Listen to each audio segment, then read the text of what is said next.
এ যেন কোটিপতিদের সংসদ।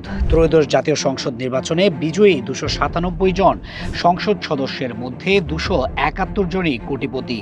শতাংশের হিসেবে কোটিপতি বিজয়ী প্রার্থীর এই হার মোট প্রার্থীর ৯১.২৫%। আর ৫ কোটি টাকার বেশি সম্পদের মালিক ১৮৭ জন। শতাংশ বিবেচনায় যা প্রায় ৬৩%। সুশাসনের জন্য নাগরিক এক প্রতিবেদনে এই তথ্য নিশ্চিত করেছে। যদিও পৃথক আরেকটি গবেষণা বলছে নির্বাচিত সংসদ সদস্যের ৭৯.৪৬% কোটিপতি। স্থাবর ও অস্থাবর সম্পদের বর্তমান মূল্য অনুযায়ী নির্বাচিত কোটিপতি সংসদ সদস্যের সংখ্যা ২৩৬।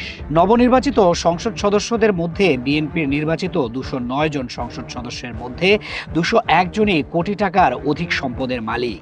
অর্থাৎ ধানের শীষের প্রতিনিধিদের ৯৬% এমপি কোটিপতি। জামায়াতে ইসলামের ৬৮ জনের মধ্যে এই সংখ্যা ৫২ জন।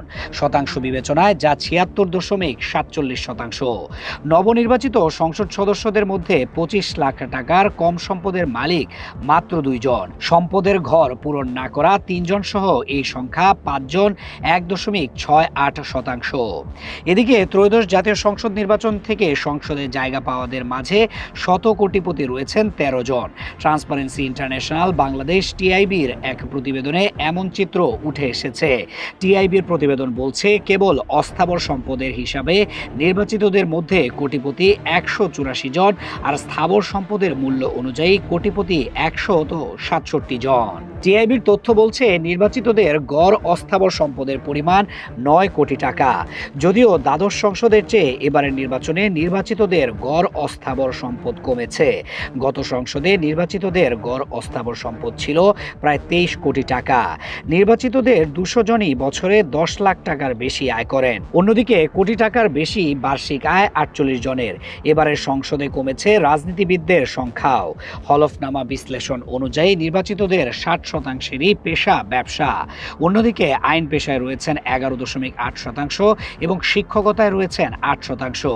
যদিও দ্বাদশ সংসদের তুলনায় এবারের সংসদে ব্যবসায়ীদের সংখ্যা ৫% কমেছে।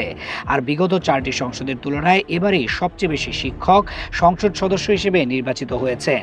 তবে পেশায় রাজনীতিবিদদের সংখ্যা কমেছে। তবে প্রায় ৯১% এমপি কোটিপতি হলেও নির্বাচিতদের অর্ধেকেরই ঋণ বা দায় রয়েছে। তাদের সম্মিলিত ঋণের মোট পরিমাণ ১১,৩৫৬ কোটি টাকা, যা বিগত ৪টি সংসদের তুলনায় সর্বোচ্চ।